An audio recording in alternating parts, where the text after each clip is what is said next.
नमस्कार दोस्तों, हम 76D, आप देख रहे हैं आर्यन राज डी यूट्यूब चैनल। तो भाई लोग, खेसारी भैया का कल तो एक ट्रेलर आया है, आइए देखते हैं, मजा आएगा।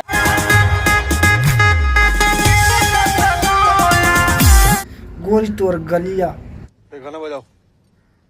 गोरी तोहर गलिया लगेला रसगुल्ला। और आज अचानक बिना बताए ही अन्नपूर्णा फिल्म से गाना रिलीज कर दिया।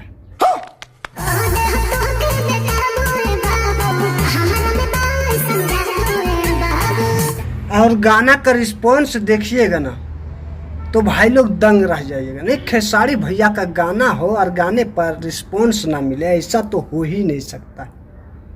आप लोग यहाँ पे देख ही रहे होंगे कि कितना अच्छा रिस्पॉन्स इस गाने पर मिल रहा है। जब वीडियो बना रहा हूँ उस टाइम का ये है, और अभी कितना हुआ होगा इसके तो अंदाजा हम भी नहीं लगा सकते।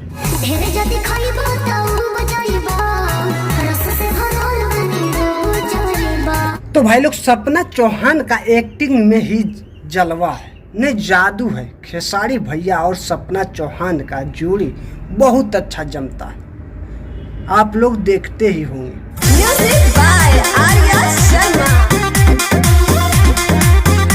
तो बस भाई लोग, आज का वीडियो इतना तक ही था। और खेसारी भैया का न्यू गाने का अपडेट पहले पाने के लिए चैनल को सब्सक्राइब कर लीजिएगा। और अगर कुछ बात करना है तो नीचे हमें कमेंट में लिख सकते हैं। तो बस फिर से मिलेंगे आप लोग को न्यू वीडियो में।